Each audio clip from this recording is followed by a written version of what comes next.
Welcome to Laricy Live. You want to know what's happened in the real estate market? Then this show is for you. I'm your host, Matt Laricy.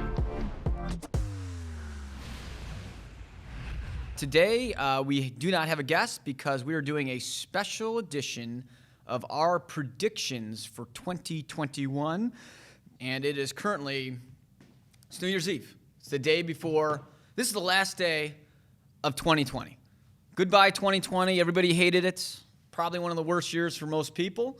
Everybody's year was different. And, I don't know what's going to happen in 2021. If I would have told you 2 years ago that, one of the years of your life you'd be locked up wearing a mask if you left your house, you'd tell me I'm an effing moron. But that's what happened. So when we do these predictions, again, we can't predict the future, but we're just tossing out ideas of what we think is going to happen next year in the real estate market. So we took questions our clients been asking us. My marketing people had some questions. Just some random people I asked, like, what do they want to know about next year? And we put all these questions together. I'm just going to read them off. So what can we expect from 2021 Chicago market? The Chicago market as a whole, on a macro basis, was the greatest Chicago market of all time. Well, not of all time, but was one of the greatest Chicago markets. I mean, they're up like 13.4% in prices. But the markets we work, like the downtown markets, have been terrible. And I expect them to be better than they've been. I'm not saying it's going to be the greatest year of all time, but I think it's going to be better than we've experienced last year. And I think we're going to start to be in that recovery mode. How will that differ from the burbs? I think the burbs is going to slow down. I mean, the burbs had one of the greatest years ever. I don't see the suburbs being as hot as it is. There's a lot of stuff about people talking about that there's going to be this whole new wave of how people think, and it's going to restructure everything, and people are all going to be living rural from now on, and I'm not buying it. I said this before, I'll say it again, that since the dawn of time, people have gotten together with other people and created cities. I think people like cities. I think people like the energy. I'm not saying everybody does, but there's a big portion of people that do. So I think the city's going to come back, and I think the city's going to have a better year than the suburbs. That's a prediction. What can other big cities expect? Again, same thing. I think all big cities are going to have a better year. They're going to feel people feeling more confident and comfortable. I mean, listen, right now in Chicago, I know it's like this in California, parts of New York. There's no bars open. There's no restaurants open. Gyms are like half-assed open. Like, it's weird to go into this retail stuff. I mean, the point of living in the city is to be able to enjoy the city. When there's no city to enjoy, what's the point of living in the city? But when everything starts opening back up, you're going to start seeing people be like, shit, man, like, Applebee's is the best place I could go to in the burbs. Is this really what I want to do when all my friends and family and whatever have all this other stuff to experience in the city? So I think all big cities are going to start seeing this migration back. What was the busiest months of the year? For us, it was like May. May was like kind of like when people started feeling comfortable to like leave their houses. Maybe June. June was, because July was our biggest closing month. So yeah, June was the best, busiest month. May and June. What will be? Oh, not a past question. My bad, guys. So what do I think is going to be the busiest month coming up? Right, this is predictions, not past. I think next year, April will be the busiest month. And I think April, May, one of those two, but definitely probably April. Let's go with April as our prediction. And what do I think the slowest month of the year will be? August. You're going to say, Matt, I bet you think it's December. No, August. Remember, guys, August is terrible for the markets that we personally work. Now, maybe August in the suburbs isn't, slow, but in the city, remember, it's wedding season. There's only 3 weeks in August, remember. You're going to say, Matt, there's 4. Actually, you got Labor Day, okay? So Labor Day, everybody kind of takes off that weekend. So you're really dealing with 3 weeks. And out of those 3 weeks, wedding season, you got people traveling. If you're watching this in a normal August, you probably travel when your friends travel, whatever's going on. It's the best weather month of the year in Chicago. So younger people are out there living it up, throwing it up, going on boats, whatever. They're not concentrating on looking at houses. September is better than August. And honestly, I typically have more sales in December than I do in August every year. It's a tangent about a slow month. Will 2021 follow similar trends to previous years before 2020 happened? Yeah, I don't think it's going to be an exact replica of like 2019, but I think we're going to start seeing it be a little bit more of a normal year. Let's face it, the first 3 or 4 months are still going to be kind of weird, given, we're still living through this COVID situation. But as this vaccine starts to pump out, I think we're going to start heading more and more towards normal. Not a complete normal, but towards normal. How should buyers prep? Honestly, look at the other podcasts. I have a podcast saying if you're looking to buy in 2021, here's what to do. Watch that podcast. I don't need to go on another tangent about it, but I will tell you, buyers, be ready to face a lot of competition. When will be the best time for buyers to look? Best time for buyers to look is going to be January, and then not again till end of August, September. The February till June-ish markets are going to be insane. Let's see here. Best time for buyers to get a deal. Mid-September till Thanksgiving. That will be your best time. I always tell this to investors, and usually that is the time, because I'll tell you, December is a really busy month. A lot of people want to try to get that leg up. You got the international market, you got empty nester markets. A lot of the luxury people are slow in December, so December usually in a normal year is pretty busy. I mean, even today is December 31st. We're crazy busy today. I have nothing but meetings because guess what? Nobody's got anything to do. So there's no party to go to this year, guys. So, I think mid-September till Thanksgiving days, you're going to find the best deals next year. Where there'll be a lot of multiple bid situations. Yeah, I think starting third-ish week of January till, let's call it end of May, we're going to see a lot of multiple bids. I think right after this, 3 days from now, we're going to start seeing buyers pour into the marketplace, and there's not going to be enough, places on the market because everybody's pulled them. I think we're really going to be off to a hot start here. Could be totally wrong, but this is what I think is going to happen. Will it be more of a buyer's market or seller's market? I think it's going to be a seller's market. We're still in a buyer's market. We're heading into what I think is going to be an even market. By the mid to end of January, we'll be in the seller's market. And then end of August, it's going to go back to more of a balanced market. So I think we're going to kind of see we're going to see kind of three different types of markets: balanced sellers and buyers throughout the year. What is pent up demand, and when will that hit? Pent up demand would be people who wanted to buy but didn't buy because of whatever reason, COVID, all this other shit. I think we're going to see it right after the first year, because there's a lot of people who wanted to buy last year, but then COVID hit, and that happened in mid-March, so they just renewed their leases because they couldn't leave their house. So I think a lot of those people are pent up from wanting to buy last year, are going to buy right after the first. How should sellers prep? Watch our 2021 sellers podcast, guys. It talks a lot about it, but I would say start interviewing people and get ready. How can sellers stand out? Make sure your place shows well. Make sure you have good photography. I see a lot of listings out there with iPhone photos. Make sure you have stuff that people want to see. We're going to be living in 2021. Have a virtual reality. Have a floor plan.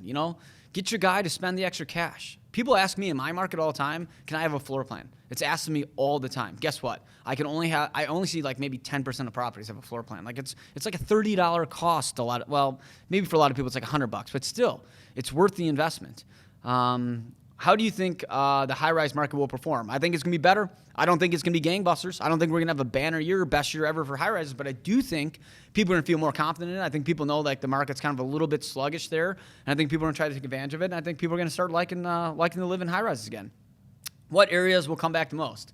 High-rise markets. I think River North, Streeterville, Gold Coast, Loop are going to come back, and the reason I say that is because they were down the most, so they have the most room to grow. They were the ones that were affected the most. So I think we're going to start seeing people come back to those areas because people are going to start coming back to the city. Will selling in 2021 be different from any other year? Yes. I mean, we're just coming out of a huge pandemic that's literally the biggest thing that's happened in modern history. It's up there with changing the world like World War II has. Everything's going to be a little bit different. It's not going to be something that's just going to be an instant difference. So, yeah, it'll be different. How different it's going to be? These are prediction, guys. Nobody knows. Is pricing going to fluctuate at all? I think, if anything, the prices downtown will kind of go up. Like I said earlier, most of Chicago went up 13.4% on average. I mean, it could be higher. I mean, this is the 31st of December, so the year-over-year stats aren't out yet. That was the last stat I saw about it. But, the downtown markets are anywhere from being down 1% to being up 3% on average. Get at different areas, different price points are different. So, we were a very slow growth or negative. So we only have room to go up, in my opinion. Will suburb prices continue to skyrocket? No, I don't think so. I think that suburb wave is going to start to die down, and I think a lot of people overpaid for suburb places. I think if anything, let's put this as a prediction. I think the suburb market's going to go down in some places. I think there was not as much inventory, and I think a lot of sellers are going to rush to the market because they saw their friends sell so quickly. And, we as Americans were always a day late and dollar short, so they're going to go on the market, and there's going to be a lot of people thinking that way. And, what was an all-time low of inventory for the burbs is going to kind of be more balanced, and that's going to, flatten the prices out. How do real estate agents predict the trends for the year? You study the market. I don't know if every real estate agent does it. Probably most people don't. What I do is I look at the patterns. I look at how showings are coming in. I look at how price is going in. I'm looking at how many properties are selling a day, coming on the market today, all that stuff. If you look at all that stuff, you talk to enough people, you could start to somewhat predict it. You can never predict it because COVID can happen, but you try to anticipate what could happen. Will COVID continue to affect 2021? Yes. All of 2021, the whole year will be affected by COVID because we won't be 100% normal even by the end of 2021. We'll probably be into 22 at some point. Even though some people are going to feel super comfortable, like the minute the mask mandate's going to be completely gone, I bet you half the people still wear masks. Will everybody wear masks through 2021? Who knows? But that still shows you that COVID's going to affect the market and our lives at least another year. Hopefully by 2021, we're going to be out of this thing. How will the vaccine impact the real estate market? It's going to change everything. It's going to change the way people think. It's going to change the way offices bring people back to work. More people go back to work. More people have to, live in the city. Not a lot of people want to do a 4-hour commute, 2 hours there, 2 hours back. So, the vaccine's literally going to make the Chicago downtown market be better. Do you know when real estate agents will qualify to receive the vaccine? I would have to assume, well, actually, the average realtor in the country is 56 years old. So, I'm sure a lot of them are out of shape or have health conditions. So I don't think it's by profession as much, but maybe it is. We are, we are considered essential. We see a lot of people. But somebody like myself that's, 36 with no health conditions and, I'm a very active person, I'd assume that I'm going to be last on the list, compared to somebody who's above, 45 with health conditions. So I, from what I've read, it could be wrong, against December 31st, but they're going off of the way, your job, your age, your health conditions, things of that nature. What real estate trend should we be watching for? I think the main trend I would look for is how people are acting and feeling comfortable with how the vaccine plays out. Because what that means is that's going to ultimately affect businesses bringing people back to the office. Once people go back to work, the cities go back. So we need the offices to open. And then once the offices open, people go back to work. Then restaurants open. Then people are like, wow, this is cool because now I can walk out my door and go to a restaurant. And then bars open. And then the city reopens. So that's the trends to watch. What will you decide on a revenue goal for 2021 yet? This doesn't make sense, but essentially, I think they're asking me what's my goal for next year, and our goal is $250 million. So we're going to finish right around $203 million this year. Our goal next year is $250 million. That is a $47-ish million growth. Seems impossible, could be, but I like to reach for the stars. Will having a second child impact your 2021 plan at all? No. No. That sounds terrible, and a lot of people who are parents out there probably think I'm an asshole, but it's not gonna affect it. I have a job. We have things to do. I'm running a business, and at the end of the day, I got to make sure that we succeed. Any vacations planned for 2021? My birthday is end of March. I'm going to Napa. It's already booked. Will that actually happen? California is closed today. We'll see. And I'll probably take a vacation at the end of next year. I plan on going back to Paris pending the vaccine or the COVID.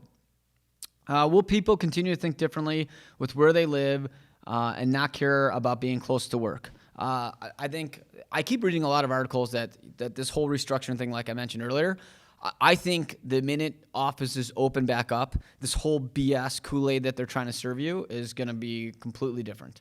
I just think that we are such a prisoner of the moment society that we all have to think one way, and the minute somebody in the media tells you something differently, then you have to think that way. And we can't be like independent thought thinkers anymore. So I'm just not buying the fact that people are going to want to live in a cornfield in the middle of Peoria instead of living in the city. So I'm not going to buy that. Call me an asshole, say I'm wrong. These are predictions, but I think people are going to want to come back to the city. Do you think the Fed will keep interest rates low throughout the year? They've already said they will. I don't know if they'll stay this low, but a prediction, I think they're going to remain lower through 2021. Do you think the real estate market will react well to Biden's administration going to office? I think it depends. There's a lot of big things that they have brewing that could help and could hurt the market. I mean, they want to raise taxes substantially. You raise taxes too much, businesses let go of employees, unemployment goes up, less people buy real estate. They want to get rid of some tax write-offs. Could that affect the market? I mean, there's a lot of stuff. But he's also got some plans to maybe give some tax write-offs for real estate. He's got some first-time buyer plans out there. So there's good and there's bad. It's politics, guys. I mean, at the end of the day, everybody always tells you they're going to do a million things. Nobody does shit. So, I mean, short term, I think the whole Biden-Trump thing has played out and hurt the market where it was. And I think from here, people are just glad it's over. I think that's a general feel. People are like, fuck, it's done. Let's move on and just like be goldfish and not think about it anymore. Do you believe that prices will decrease in Chicago market or stay steady? I already said I think they're going to go up, especially in the markets that we work. Do I think Chicago companies will start hiring consistently again? Good question. Yes. Let me tell you something. I've gotten 2 calls this week because nobody's doing anything because everybody's slow on work, saying that they plan on moving back to Chicago or moving to Chicago by the middle of the year. I'm going to be put on a search or have somebody they could reach out to talk to for advice because their business is bringing them back to the city. And that's just in the last week. And I think that's going to start being a trend. It was a huge part of our business is international and people out of state moving here for jobs. I can't even remember the last time I got a call before the last couple of weeks that people are like, hey, I got a job transfer coming there. Jobs are going to start hiring. People are going to start bringing them back to the office. That's going to boost the market up. It's a domino effect. Do you believe people from New York City or San Francisco will start migrating to smaller cities like Denver or Chicago? No. I mean, I think people like San Francisco and New York are going to be there. There was this stupid stat that talked about how many people were leaving big cities. New York City was number 1. Chicago was number 2. And then it shows you like the cities that are, it'll show you like, Indianapolis was on the list. And it tells you like where they're moving to. And it says Chicago. And so they said like everybody was moving out of L.A. and they were moving to San Diego. And then they said all the people that were moving out of San Diego were moving to L.A. So if you read this and then you see where the other people are moving, it's just people like change. Some people just want to move from one city to another city. I don't believe any of this bullshit that we're going to completely shrink down to zero. Do you think the increase of technology, Zoom consultations, virtual showings will continue even after COVID? No. I think people like to leave their house. I can't, and I'll tell you why I know that. Is because we still get people today that want to go out and look at places because they're bored at home. And I'm like, can you get pre-approved? How serious you are about this? Because at the end of the day, we are still risking our lives. There's people who have kids, and there's no reason we should truck through their house if you're not even serious about buying. But guess what? People don't give a shit. They just want to leave their house. They want to go out there and look at stuff. And that's why I know that maybe Zoom consultation, virtual showings will stick around a little bit for the short term. But I think long term, they'll be gone. And again, another reason why I know this, in the summertime, when people got pretty much forgot about COVID for those 2 months, I was meeting people for coffee again. Nobody wanted to Zoom. Everybody wanted to meet. Nobody talked about FaceTime showings. They're like, let me just fly in. So I just really think the minute this kind of goes back to normal, people are going to go back. We're creatures of habit. That's the reality of it. What do you predict will happen with the rental market in 2021? Well, the rental market had the worst, rental market of all time. So I would expect next year that the rental market's going to go up. I think it's going to be much better than it was. But the thing is that we overbuilt the rental market. I've been telling people for years that you can't keep building rental after rental after rental after rental and have these prices keep going up, up, up, up, up, and up, and expect that to kind of be the norm. At some point, there's what they call a tipping point. I think COVID accelerated the tipping point that the rental market was just too inflated in price and saturated in the market. So, I just think that the prices have been taking a beating on these luxury buildings, and I think they're going to kind of stabilize a little bit, go up a little bit, but I don't think they're going to go to where they were. Which 2021 real estate trend do you think will surprise most people? I think the biggest thing for me that I keep saying is, technically nobody else agrees with me that people are going to live back in the city. I'm one of the only people that say this, and I've said this 10 times already in this particular podcast. But if I'm right, and my prediction is correct, that people come back to the city and city markets become hot again, that will be surprising for everybody. because the whole media says that nobody's ever going to move back to cities. The whole media says that the suburb markets are going to remain the hottest ever. And the whole media says that builders need to start building Zoom rooms. That's a big thing, Zoom rooms. And I keep telling builders and stuff when they call me for the opinion, I'm like, what are you going to do when COVID's over with? And they got this like room that's a Zoom room that's unusable now. So, I mean, again, predictions, but I think if that happens, that was going to surprise everybody. What do you believe the biggest challenge will be in 2021 for the industry? I think it's going to be the job market. I think that with everything going on, how is this going to affect people getting jobs? Like if unemployment goes up, the confidence in the economy is going to go down. I mean, the economy is at like rocking it with this, Dow's above 30,000 points today. A lot of these numbers I think are somewhat fictitious. And when the Dow drops and unemployment, if taxes go up and businesses start cutting jobs, that could be a big problem for the market. And I think that could be challenging for people in industries like real estate, because if the economy drops and unemployment goes up, people get nervous to buy. So that's the biggest thing that I'm personally watching that could be a challenge for us. If the economy stays afloat, which it looks like it's going to, okay, then we won't have that challenge. But to me, I think that's the biggest challenge that our industry should be watching. If you're not, it's something to pay attention to. Will the display of buyers' commissions change anything? That's a big thing. And they've never displayed how much a buyer's agent is making. Some websites do, but now they're going to start putting it up there. I don't think it's going to change at all. I really don't. I think most people know what buyer's agents make anyways. I mean, I don't think it's going to matter. Which areas will have the highest inventory? I still think the immediate downtown areas, I mean, at the end of November, the stat was that there was 24 months of inventory. So it's going to be pretty tough for in 3 to 4 months to go from 24 months to 0. So I still think they're going to have the highest amount of inventory. I just don't think the inventory is going to look as high as it did in 2020 and 2021. So I think 2021, the inventory will be bigger there, but it's not going to be as substantial impact as it's having now. What percentage of Chicagoans will be working from an office by the end of 2021? So I think, right now we have roughly about 16% of people working at offices in Chicago today. I think by April 1st, that 16% will be 25%. And I think by the end of August, we'll be hovering around 40 to 45-ish%. And I do think that by December of next year, we'll be hovering between that 60 to 75% rate. So I don't think we're going to be at 100% next year. I don't. But I do think that by the end of the year, we're going to be hovering from 60 to 75%. And I do believe by, let's say, April of 2022, we'll be at 100%. Now, these are long predictions, and there's no way anybody could predict what's going to happen from now till then, but these are just my thoughts on it. And what is my biggest trend I'm watching for next year in the real estate market? I think I'm going to be interested to see how much agents continue to use the technology that they've learned. I actually really love the positivity I could take out of the COVID situation, is that a lot of agents have become a little bit more virtual. I do a lot of big public speaking events and speak at a lot of events for real estate's seminars and things of that nature. And I always tell everybody that we live in a virtual world. And a lot of people laugh at me. They think I'm an idiot. They're like, you spend all this money on video and VR and all this other stuff. And then all of a sudden this pandemic hit. And now everybody's talking about, like, let's get into VR, let's get into video, et cetera. My biggest trend I'm going to see is, are these people going to stay up with these trends? Or if the market starts going back to normal, are they automatically going to drop them? So that's going to be the biggest thing that I'm going to watch. So that's it. This is it for 2020.